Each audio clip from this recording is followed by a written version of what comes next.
Assalamualaikum warahmatullahi wabarakatuh.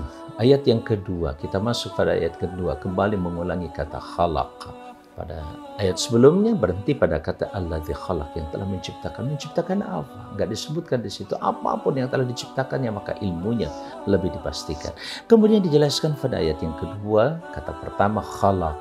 Yang kedua al-insana min alaq, dari alaq segumpal darah.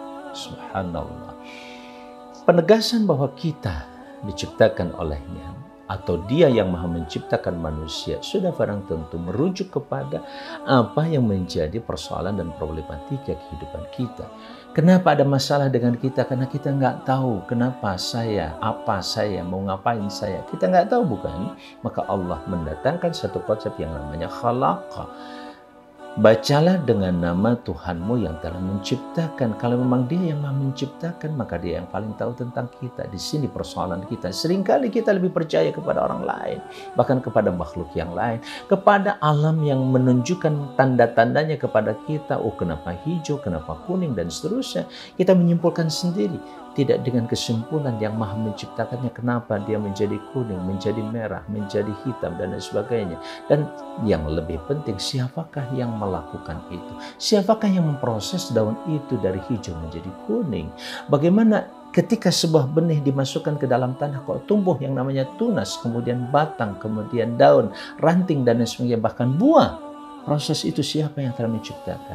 Berpikir yang prosedural seperti ini juga merupakan bagian dari pengetahuan yang penting, di samping yang empat yang kita kenal dari teori Boole, misalkan tentang domain pengetahuan yang disebut dengan pengetahuan pertama faktual, yang kedua pengetahuan konseptual, yang ketiga pengetahuan prosedural, dan yang terakhir adalah metakognitif.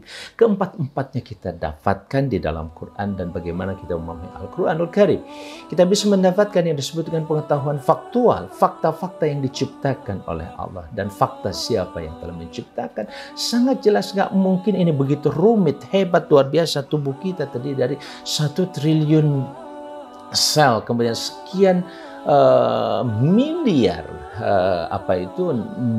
neuron yang disebut dengan saraf dalam otak kita, atau sel-sel dalam otak kita. Kemudian bagaimana saraf-sarafnya, berapa triliun saraf yang ada dalam tubuh kita. Begitu rumit. Tentunya kita akan bertanya, siapa yang menciptakan itu semuanya?